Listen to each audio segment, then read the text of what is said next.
Yes, I already told you the order number is 8421. Please just look at the screen. I pinned the phone against my shoulder with a grimace. My fingers fought a massive, glittering knot of multicolored Christmas lights. The car idled in the elementary school drop-off line, and the December humidity made my hair frizz into a halo of stress. Outside the window, other SUVs inched forward.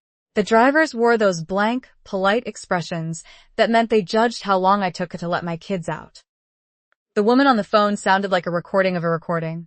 She told me she searched the system. Listen, I said, tugging a green bulb free from a tangle of red wires. I don't have 10 minutes. I have 2 children in the back seat, and a line of cars behind me that looks like a parking lot. I reached into the passenger seat for a wet wipe and brushed against a crumpled piece of thermal paper under the seat. I picked it up, thinking it was just another grocery receipt I'd forgotten to log into my spreadsheet. It wasn't. It was a receipt from a station town about 40 miles west of here. 2 entrees, a bottle of expensive Cabernet, and a dessert platter. The date said last Tuesday.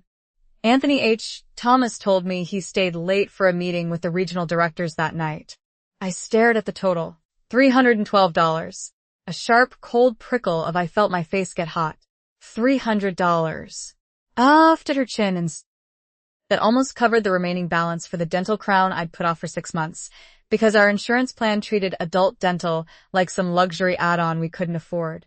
Ma'am, are you still there? The customer service rep asked. I didn't answer. I just stared at the date on that receipt. The rest of the morning passed in a blur of forced smiles and the suffocating pressure of the neighborhood. Living here feels like living inside a curated brochure. Everyone helps in a way that feels like they're auditing your life. While I pulled the trash cans back up the driveway later that afternoon, my neighbor, Brenda, leaned over the hedge. Bless your heart, Christine, she said. Her voice sounded like syrup. I noticed your bin stayed out an hour after the truck left. Everything okay in there? You've seemed a little scattered lately. I stopped and clutched the plastic handle of the bin. Just a busy morning, Brenda. Of course, honey. It's just that Anthony mentioned you've been having some trouble with the schedule. We're all just worried. I walked inside without saying goodbye. The phrase trouble with the schedule echoed in my head. I don't have trouble with the schedule. I am the schedule. I track every penny, every appointment, and every grocery list in a color-coded system. If I don't, the whole house falls apart. That evening, I sat at the kitchen table with my laptop open and scrolled through the joint credit card statements. I found a charge from Tuesday, the same day as the steakhouse dinner. It was for $42 at a hardware store, a boring, mundane charge for light bulbs and air filters. It matched the story Anthony told me when he got home, that he'd stopped at the store on his way back from the meeting to pick up things for the house. The steakhouse receipt stayed in my pocket, but the credit card statement didn't show the dinner. It didn't show the wine or the dessert. You're doing that thing again, Anthony said, walking into the kitchen. He didn't look at me. He went straight to the fridge and moved jars around to find the mustard. Doing what thing? The squinting. The auditing. He sighed, found the mustard, and turned toward me. Can we just have one night where you aren't treating the bank statement like a crime scene? Where were you? Last Tuesday, Anthony? He paused. The mustard jar hovered over the counter. I told you meeting. Then the hardware store. I found a receipt from a steakhouse, I said. My voice sounded flat. 40 miles away. He didn't jump. He didn't look surprised. He set the jar down slowly and rubbed the back of his neck. Honestly, Christine, I just wanted a quiet meal. I didn't think it was a big deal. I probably used a different card. Or maybe a client treated me and I just kept the receipt by mistake. A client's treat? You paid for the wine, Anthony. The receipt shows the total. I don't remember, he said, stepping closer. You're getting really worked up over a piece of paper. Maybe you're just exhausted. You've been acting off. Maybe we should talk about that. He didn't apologize. He shifted the conversation to my mental state. He'd started doing that more often over the last few months. It was always a soft suggestion, a bless-your-heart version of a critique. 2 days later, we sat in the office of our CPA, a small, windowless room that smelled like old paper and stale coffee. This was the annual ritual. The joint tax filing. I organized all the folders, categorized the receipts, and highlighted the deductions. I like the certainty of the numbers. The CPA, a gray-haired man named Mr. Henderson, flipped through the documents for 20 minutes in silence. Anthony sat next to me and leaned back in his chair. He looked bored. Suddenly Mr. Henderson stopped. He looked at a document on his screen, then looked at me, then at Anthony. "I'm confused," Mr. Henderson said, pushing his glasses up his nose. "I'm looking at the secondary income filing for the trust account linked to this address. But the signature on the authorization form, it's not Christine's. And the social security number associated with the new account opened in November doesn't match either of you." The room went. I looked at Anthony. He didn't look back. He stared at the CPA with a look of genuine, puzzled confusion. "What account?" Anthony asked. Henderson cleared his throat, and it sounded like he'd been eating sawdust. He tilted the monitor toward me, pointing to a line of text that looked like a system glitch. "It's a trust account," Mr. Henderson said. His eyebrows knitted, and his voice softened into a tone of forced patience. "Opened it in November. The account links to your home address, but the social security number on the authorization doesn't match yours or Anthony's. And this signature, well, it's certainly not yours, Christine." Scanning the signature, I saw a loopy, hurried scrawl. A knot tightened in my stomach. Turning to Anthony, I found him leaning back with his arms crossed, his usual fidgeting gone. He sat completely still. "Anthony, did you open a trust account in November?" I asked. He didn't answer. He rubbed the back of his neck and stared out the window. "No. I don't know. Maybe the bank messed up." "A mistake with a social security number and a signature?" I asked. "How does a trust account just happen by accident?" Anthony sighed. He finally looked at me, his expression shifting into a mask of staged concern. "Honestly, Christine, be honest with me. Have you been feeling okay? You've been forgetting things. I mean, really forgetting things." I stared at him. "What are you talking about?" "The schedule, the appointments," he said. He dropped his voice into that soft, slow tone he uses when he wants me to shut up. "You've been so stressed. You probably opened some account for the kids or the house and just blanked on it. It happens when you're this wound up." "I didn't blank on a trust account. Anthony, I track every single cent that moves in this house. Thinking of the dental crown I'd just paid for out of pocket, I knew the budget was too tight for mistakes. See?" He looked at Mr. Henderson, then back to me. "This is what I mean. You're getting worked up over a clerical error. You're overthinking it. We'll just have Mr. Henderson flag it as a mistake and move on." I signed the remaining papers quickly, eager to escape the office. Stepping outside, the humid air clung to my skin. I didn't say a word to him the whole way home. The silence in the car stretched until we hit the school pickup line. I pulled out my phone and scrolled through the shared calendar. I spend 3 hours every Sunday updating. "I thought you were handling the kids today," Anthony said. His voice was flat. He stared at the bumper of the SUV in front of us. "I said Tuesday," I replied. "Today is Thursday." "You put them on the calendar for Thursday." "No, I specifically remember you saying you'd take Thursday because of my meeting." "I never said that." "Look, it doesn't matter now. We're already here." He shifted in his seat and checked his phone. "Just try to keep it together when you get them. You've been erratic today." As I climbed out of the car and walked toward the loading zone, I saw Brenda standing by the curb with her daughter. Brenda only ever talks to me when she's asking why my trash cans are still out on a Wednesday or why there's a strange car in my driveway. She gave me a small, tight smile that didn't reach her eyes. She leaned in as I passed. "Bless your heart, Christine," she whispered. "I heard there was a little mix-up with the pickup today. Everything okay? You just seem so frazzled." Leaving her question unanswered, I grabbed the kids' backpacks and marched them toward the car. Brenda's gaze followed me all the way back up the driveway. Once we got inside, Anthony went straight to the master bathroom. The shower started, a steady hum that provided a window of silence. Skipping the kitchen and dinner prep, I went straight to the office and flipped open my laptop. I logged into the bank portal and pulled up the last 3 months of statements for our joint checking account. Rather than searching for a secret lover or gambling debts, I hunted for that trust account. The source of the money was the only thing that mattered. After an hour of cross-referencing the statements with my color-coded spreadsheets, I found a pattern. I matched the mortgage, the electric bill, and the HOA fees to my records. Then, I noticed a recurring charge from a shipping center. It was a $42 charge from a FedEx office location, dated 3 weeks ago. Then another one 2 weeks ago. Anthony had listed both under household maintenance. When Anthony finally came out of the shower, smelling of sandalwood and steam, I sat at the kitchen table with the laptop open. He stopped in the doorway and dried his hair with a towel. "Still at it?" he asked. "What was the FedEx charge for on the 14th? I asked.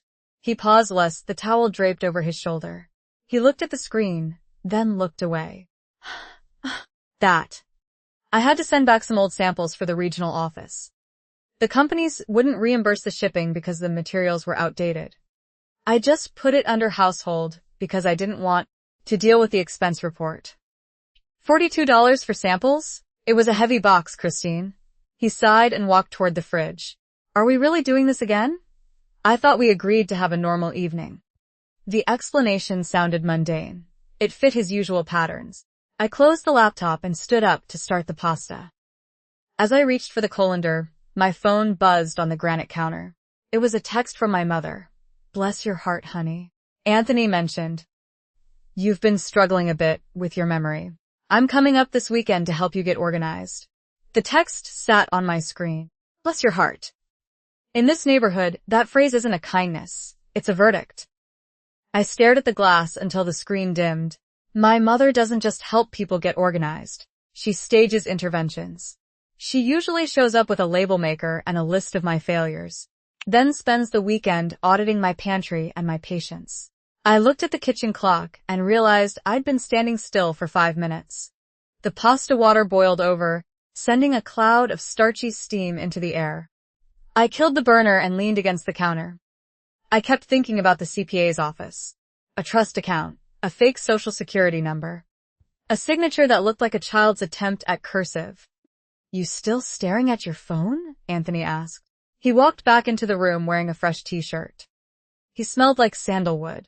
He didn't look at me. He went straight to the cupboard for a bowl. "My mother is coming this weekend," I said. He paused, with the bowl halfway to the counter. "That's great. She'll be a huge help with everything you've been going through." "What exactly have I been going through, Anthony?" He finally looked at me. He had that expression of mild, patient concern that always makes me feel like I'm the problem. "The memory things? Christine. The schedule mix-ups.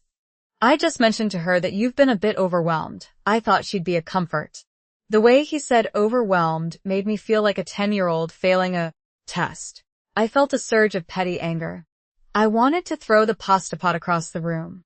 Instead, I shifted my weight and looked at the pile of mail on the entryway table. I'm already on edge because I'm paying for a dental crown out of pocket. Apparently, adult dental is a luxury add-on now, and the cost is staggering. I've been tracking every single cent in this house to make up the difference, which usually makes me the villain in Anthony's eyes. Among the lawn service flyers and a gym brochure we'll never use, I saw a thick envelope from the bank. It was a notice of account discrepancy regarding the trust account.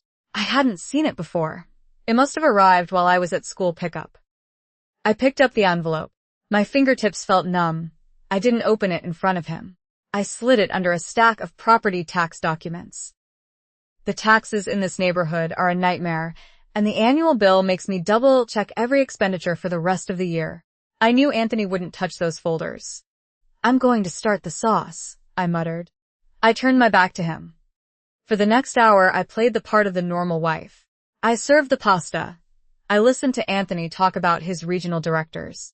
I ignored the way he kept glancing at me, as if he expected me to forget where I put the salt. Later, I stepped outside to pull the trash cans back from the curb. My neighbor, Mrs. Gable, was already there. She doesn't care about my life, but she cares about the curb. "Your car is parked a bit crooked today, Christine," she said, not looking at me. "Everything okay in there?" I stood there for a second. I wondered if Anthony had been talking to her too. I just nodded and hurried back inside, suddenly doubting my own grip on things. If the neighbors were noticing my parking, maybe I really was frazzled. Then I thought about school pickup tomorrow. If we're fighting, the whole schedule falls apart. I can't miss work, and Anthony forgets the time. The logistics of just getting the kids from point A to point B felt like a mountain I couldn't climb while I was hiding a bank letter under the taxes. Once the kids were in bed, and Anthony was in the living room watching a game, I retreated to the office. I locked the door. He hates that. He calls me paranoid. I pulled out the bank envelope. I expected a formal letter. Instead, I found a printed copy of the original application for the trust account. I stood there for a second. The name on the application was mine. Christine P. Klein. My full name, my address, my date of birth. But the social security number was wrong. It was a completely different string of digits. Someone opened an account in my name using a stolen identity. They weren't just stealing money. They were creating a paper trail of fraud. If I ever fought for the house or the kids, Anthony could point to this. He could tell a judge I was so mentally unstable that I opened secret accounts with a fake identity. He'd already laid the groundwork with Brenda and my mother. He was building a case, and this account was the proof. I felt a cold clarity. I thought about the steakhouse receipt from last Tuesday. $312. 2 entrees. A bottle of Cabernet. Anthony hadn't been at a meeting, and he hadn't been alone. I pulled up the joint checking account on my laptop. I stared at those two $42 FedEx charges. He labeled them household maintenance. He wasn't shipping samples. He was shipping documents, forged IDs, fake applications, stolen social security info. He paid a shipping center to move the evidence away from the house. A soft knock at the door made me jump. I slammed the laptop shut. Everything okay in there? Anthony's voice was muffled by the wood. You've been in there for an hour. Are you feeling all right? I'm fine, I snapped. I'm just finishing some work. You're acting twitchy, Christine. Maybe you should take a nap. You look exhausted. I didn't answer. I stayed still and listened to his footsteps retreat down the hallway. I felt a wave of logistical panic. I needed to secure everything. If he knew I had the letter, he'd make it disappear. I grabbed my personal tablet and downloaded every bank statement from the last 6 months. I saved them to a cloud drive he doesn't have the password for. I took photos of the trust account application and emailed them to a private account I'd opened years ago for my side consulting work. Then I looked at the signature again. That loopy, hurried scrawl. It didn't look like Anthony's handwriting. His is precise, almost clinical. I thought about his mother, Jeffrey U. Webb. Jeffrey sends thinking of you. Cards that contain thinly veiled critiques of my housekeeping. She loves traditional values and has a terrifying appetite for control. She and Anthony are 2 peas in a pod. Both experts at the bless your heart style of psychological warfare. I remembered a Christmas card Jeffrey sent 3 years ago. The signature at the bottom had that same frantic, loopy energy. The steakhouse dinner wasn't a mistress. It was a strategy session. Anthony and Jeffrey spent $300 to plan the dismantling of my life. They used a stolen identity to frame me for fraud while whispering to my mother and the neighbors that I was losing it. My phone buzzed. A text from the family group chat. Jeffrey U. Webb. So looking forward to seeing my favorite daughter-in-law this weekend. I've brought a wonderful lemon souffle to help brighten things up. See you Saturday. I stared at the message. I could almost smell the lemon souffle. Sweet, tart, and completely fake. I didn't reply. I opened a new tab and searched for synthetic identity theft lawyer Northern Virginia. I looked at the hourly rates and felt that sharp pinch of financial anxiety again. I don't have a separate account with enough money to fight a legal war. I looked at the property tax folder on my desk. I have exactly $4,000 in my personal savings. I closed the laptop and leaned back in my chair. I listened to the silence of the house. In the living room, the TV was on low. Everything looked perfect from the outside. I picked up the bank letter and folded it carefully. I hid it inside the lining of my old college handbag. Anthony never touches that bag because he thinks it's outdated. I walked out of the office and went to the kitchen to set the timer for the morning coffee. The kitchen timer clicked, and it sounded too loud in the quiet room. I stood there and watched the digital numbers blink. I kept thinking about the bank letter I'd shoved into my handbag in the other room. I'd almost ignored the charge at first, because it looked like some boring household errand. Just another random deduction I couldn't quite place, but the math didn't add up. The floorboards groaned upstairs. A few minutes later, Anthony walked in wearing his workout gear. He didn't look at me. He went straight to the sink and filled a glass with water. He moved slowly, like he was performing a role. "Did you sleep okay?" he asked me without turning around. He used that soft, curated voice he always used when he wanted to sound like the worried spouse. "Fine," I said. I kept my voice flat. He finally turned and leaned against the counter. He rubbed his chin and gave me a small, pitying smile. "You still seem tense, Christine. Maybe we should call your doctor. Just a checkup. For your nerves." I didn't answer him. I just reached for the coffee filters.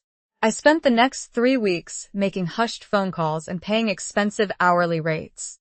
I watched $4,000 vanish from my savings almost instantly. I didn't care. I found a lawyer who specialized in synthetic identity theft. She didn't care about the bless-your-heart social dynamics of my neighborhood. She only cared about the paper trail. Sitting in her office, I felt a different kind of anxiety. I usually spent my time exerting suffocating control over every single dollar in the house. But now I felt the terror of being erased. My lawyer spoke in clipped, efficient sentences as she laid out the discovery. "He didn't just open a trust account to make you look unstable," she told me. She tapped a document on her desk. "He used a home equity line of credit, a HELOC. He took out $84,000 against the house. He used that same synthetic identity framework to hide the draws from the joint statements." I stared at the number, 84,000. I thought about my dental crown and how I'd agonized over the out-of-pocket cost for the last 6 months. Because our insurance treated dental like some kind of luxury add-on. I'd been counting pennies while Anthony drained the equity of our home to fund whatever strategy he and Jeffrey had cooked up. "Where did the money go?" I asked. "Of it went into the trust," she said. "Some of it, well, there are several transfers to an account in Jeffrey Webb's name." The lawyer didn't call it fraud right away. She called it non-marital debt incurred through deceptive means. We didn't go for a loud, public blowout. We didn't call the police immediately. Instead, my lawyer built a wall.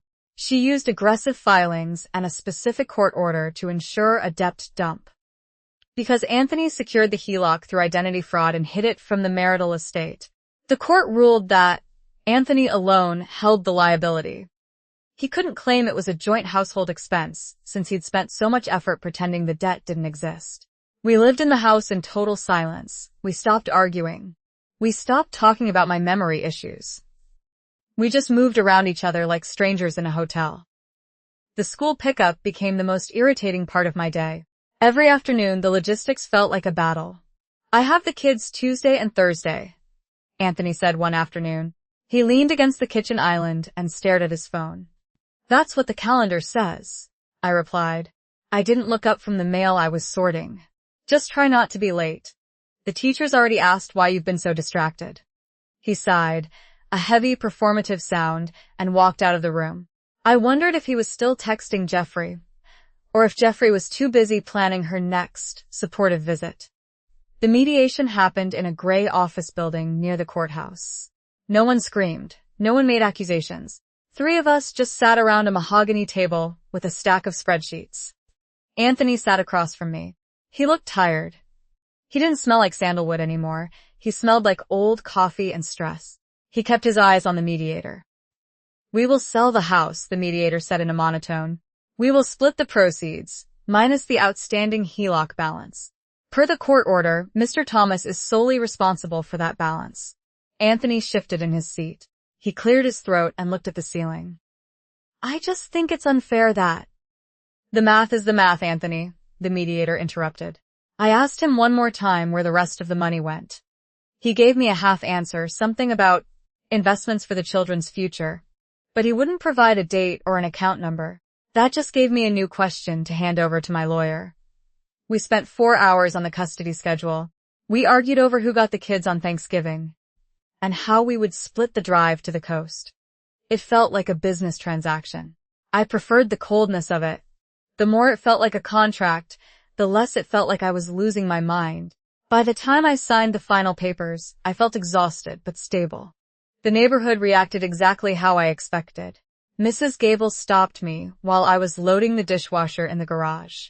She'd probably been watching my car pull in and out of the driveway all week, waiting for a reason to talk. "I was so sorry to hear about the split, Christine," she said. Her voice had that artificial sweetness. "It's such a shame. I always thought you two were so stable. Bless your heart, it must be so hard to start over at 41. I didn't smile. I didn't explain. I just closed the garage door on her. 2 weeks later, a plain white envelope arrived in the mail. I took it to the kitchen table and opened it. My new driver's license was inside. It was a small piece of plastic, but it felt heavier than the bank letters. I looked at the name, Christine P.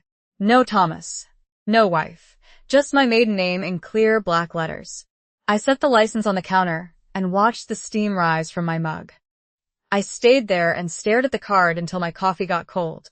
Thank you so much, Christine, for sharing your journey with us. I am still reeling from the sheer audacity of this situation. To think that Anthony H. Thomas and his mother, Jeffrey U. Webb, conspired not only to gaslight her into believing she was losing her mind, but to actually commit synthetic identity theft against her, is absolutely heartbreaking.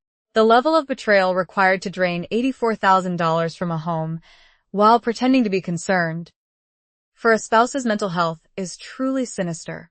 I'm so glad she was able to secure that debt dump and reclaim her maiden name, but it leaves me wondering. To our community, do you think the legal victory and the financial split were enough justice? Or should Christine have pushed for criminal charges given the identity fraud and the HELOC theft? I want to hear your thoughts on this one. Please leave your advice and opinions for Christine in the comments below.